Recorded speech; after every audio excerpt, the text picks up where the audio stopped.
Hola y bienvenidos a Squeezing Matrix. En este capítulo vamos a ver la evolución final del caso Boone, del que estábamos esperando se dictara sentencia. Para los que no recordéis bien el caso de Sarah, esta metió a su pareja Jorge en una maleta y no lo sacaría de la misma hasta la mañana siguiente, acabando así con la vida de Torres. Y a pesar de declarar inicialmente que estaba muy embriagada para recordar lo ocurrido, ella misma habría hecho una grabación, la cual descartaría la idea de un posible homicidio involuntario.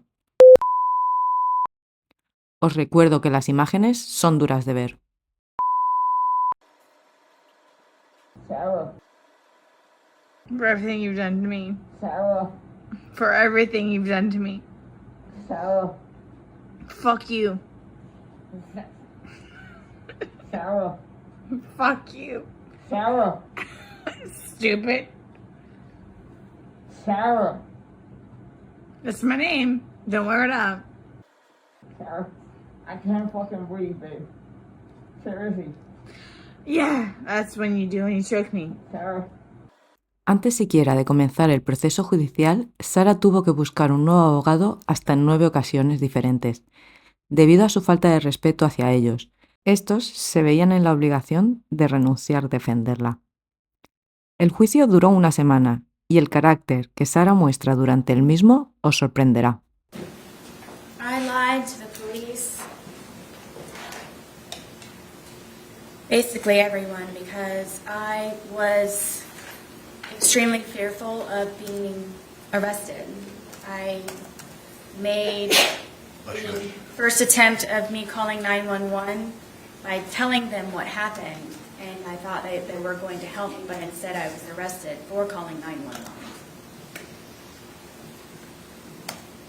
So you made a decision to lie. I did. Did you stay with that lie? I did. Are you telling the truth today? I am. Tell us what happened. I mean, I zipped him up. We thought it was funny, and we're joking about how he was, I guess, small enough to fit inside of the suitcase. All right, so what happened then? From there, it was just, we were laughing about it, and it was just strange that he was small enough to fit in there, and then I kind of moved it around a little bit. And what was he saying or doing when you were zipping him up? We just thought it was funny. Were you both laughing? Yes. And so you zipped him up. Were y'all still laughing once you zipped him up? Yes. Okay. I went over and decided to videotape to just see the, I guess, the jest in it for him to understand that right now I feel safe and right now I have the ability to actually speak to you in a manner that normally I would not have the ability to do. And you were intoxicated, Yes. and you would agree that you said some things you should not have. Yes. Right? But you realized he could not get out and get at you. Is that fair? At that moment, yes. So it goes on for about 10 minutes. Yes. You heard it here today, did you not? Yes. You heard his voice as he was speaking from the suitcase. Yes. That was his voice on the video and audio. Yes. And you heard your voice on the video and audio. Yes. That was your voice. Yes. I want you all to know that I, the majority of the time, am always afraid and always scared. All right, well, I understand that. Okay, I understand that. But would it be fair to say that you had some anger at that point? I did. Would it be fair to say that you wanted to tell him off to some degree? I just wanted, yes, for him to have a better understanding, which was the whole point of the videos and documentation prior. And you could tell that he was uncomfortable. I'm guessing. And did you want him to feel some uncomfort? I did. Okay. it got very heated very quickly, and he continued to push on the suitcase. And my fear was that he was going to break out of the suitcase, knowing that it was a broken suitcase. And his hand started to come through. His hand started to come through this way. And so I shook the suitcase. Trying to get his hand to go back in, shaking it, and telling him that, please stop doing this. Please stop doing this to me. Please stop doing this to me. Sarah no solo contaría su versión de lo ocurrido, sino que además lo escenificó. Además, aclararía que cuando George intentó escapar de la maleta, ella se lo impidió. For the split-second reaction that I had, I happened to see that, and I grabbed the baseball bat and was trying to poke his hand to go back in, to please don't break through, please. So I hit his hand. And you thrusted it into the different areas of the suitcase? I started with his hand, and his hand, he was still trying to get out. He was still trying to do that. So I started to push on the suitcase around it, hoping to have his hand retract and go back inside. You made those injuries. I did, We've seen the photographs. yes, We see the bruising. Is that from that bat? yes, So in your mind, did you prevent him from attacking you? absolutely, Did you believe that he could breathe in there? yes, Did you ever believe he could die in there? no, at all, Were you trying to kill him? never, Did you want to kill him? I did not. As anyone who has ever been in love, or when you love someone, or primarily someone or something, you go above and beyond, and you tolerate, and you endure, and you persevere, and you try to make that person as spectacular as you possibly can, no matter the sacrifice that you may have to go through to serve someone else in a positive light, so they can be better people for themselves, and to just make them a happier person. Además, Sarah mostraría pruebas de que ella recibía abuso por parte de George, lo que la llevaría a haber acabado en la situación ocurrida. Pero con la totalidad de las pruebas, esto quedaba en duda. He had been angry on and off throughout the entire day. Okay. You didn't tell us that earlier. You said it was a wonderful, fun day all day, correct? That's because I lived. Okay. But you did not tell us earlier today that he had been angry throughout the day. When would I say that? You described your entire day of doing puzzles and arts and crafts and outside by the dartboard, and you said it was a wonderful day and everything was fun until he was in the suitcase. Did you not testify to that earlier today? I did. Okay. My specific question between these two movies is, this is when he begins to get angry and trying to push his way out and to get out of the suitcase, correct? Angry again, yes. And he was expressing his anger in what manner? How did he say this? At which point throughout the day? Ma'am, you know very well that I'm talking about between these movies. Please answer my question. Between these two movies, how did he express his anger with you? Told me that I was going to die. Okay. Now this is happening after he's already told you several times he cannot breathe in the suitcase, correct? Correct. And he's been in there for whatever brief amount of time it took you to zip him up, and the laughter stops, and then you go over and begin to film, correct? Yes. And you're filming, your purpose of filming is to kind of teach him a lesson. This is your chance to say something to him when he can't say anything back to you, correct? No. Then correct me. There was no lesson to be learned. It was just I wanted him to try to understand how I felt, so maybe he could progress in being a better person the next day. So you wanted him to understand how you felt in the past, and that's not teaching a lesson? I just wanted him to understand.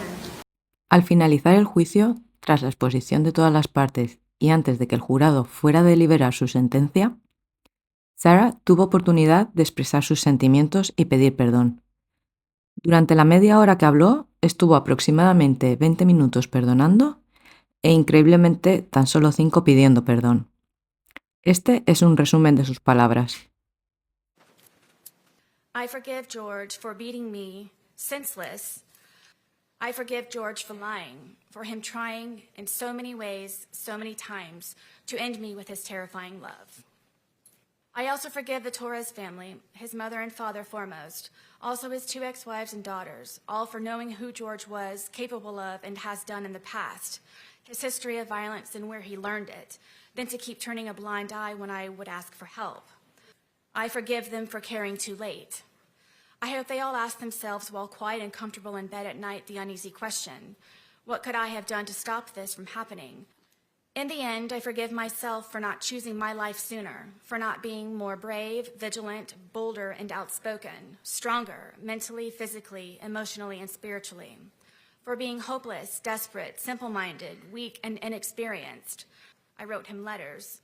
I wrote his family and his daughters apologizing for asking for their forgiveness, but due to fear that my life or sons would be jeopardized, I did not send. I am sorry. I cannot begin to fathom any of their grief and sadness. Please forgive me. Almost everything reminds me of him, seeing my stab wound every day especially. It truly reminds me that all I really did live through. George haunts me. He is everywhere. I believe because I do still love him, think of him, and miss his laugh the most. In my heart, I know he is with me and understands that this tragedy was not intentional. I hope everyone can, his family foremost. I didn't mean for this to happen. Please wholeheartedly know that, and always, I would never. Forgive me, George. Forgive me, Torres family. Forgive me, Judge Cranick. To the entire planet, please forgive me. I graciously and humbly ask for consideration, for forgiveness to be extended instead of judgment, for reconciliation and restoration for all of us to move forward. My apology is profuse and ceaseless. Allow me, please, to brush off the muck, wipe the blood off of my face, and fix the cuts in my skin. I ask for understanding in what really happened and for how long, for second chances, repentance, and redemption, to advocate for all domestic violence survivors, to help them overcome, heal, and still hope, always, to make their voices heard, to confidently walk with all of their scars on the outside and the inside, to help them not ever become a casualty of domestic violence as so many others, to stop the abuse and maltreatment before it's too late. There is always hope, and you can survive. In my soft-spoken conclusion, I ask this: would I be the darling mother, celebrated woman of the year, if it were I who died? How many daughters, mothers, sisters, aunts, grandmothers, nieces, and friends have been because they did? I am a survivor. My verbal statement is primarily to the Torres family, to the judge, to his daughters. I know you all know who I really am, and that I did care for George, and that I do still love George. I know you know that we had very many good days, and I take offense to the statement of being said that this is just for a moment. Right now with me here in the courtroom in front of you all, this is just for a moment. But the moments before that, in order for me to be here, is endless. It's everlasting. The scars that I have on the inside, my outside scars have healed, except for my stab wound. But this has changed me as a person to see things differently and to understand things differently and to not be weak and just try to protect yourself and forever, regardless of the time that I may receive from today. I forever will have this experience. I forever will have George Torres with me in my heart, in my mind, my body, and my soul. As he and I used to say that we were one soul split into two bodies. This is not just for a moment. It may be for everyone in this courtroom, but when I leave, this is forever. When you all leave, that this is forever.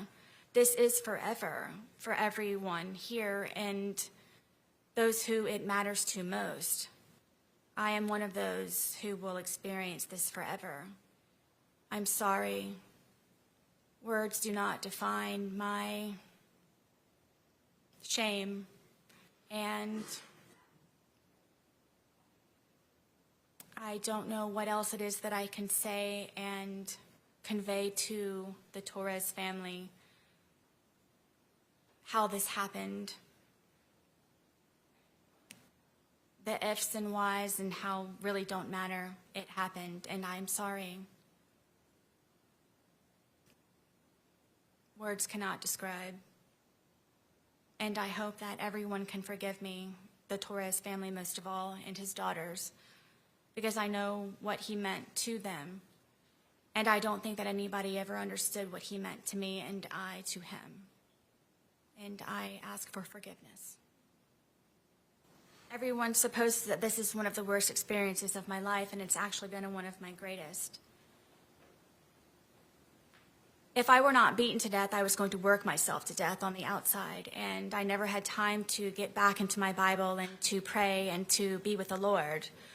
And I, being here incarcerated, have had time, of course, to get closer to God, to reacquaint myself to Him and realize what it's all about. Y este es el veredicto con el que se trató de hacer justicia a la horrífica muerte de George Torres.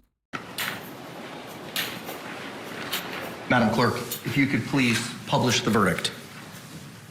In the Circuit Court of the Ninth Judicial Circuit in Orange County, Florida, case number 2020 CF 2603, the State of Florida versus Sarah Boone. Verdict.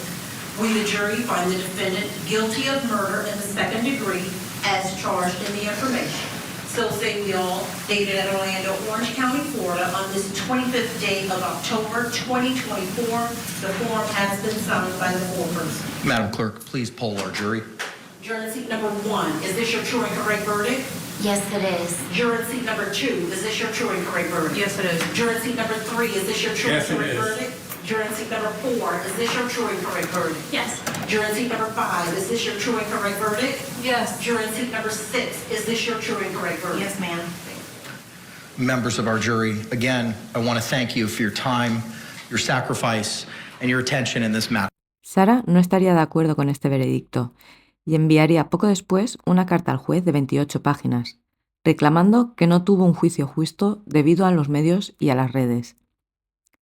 Sarah tiene 30 días para apelar el veredicto, aunque puede tardar años en realizarse un segundo juicio. Por el momento, Sarah cumple cadena perpetua en la prisión del condado de Orange.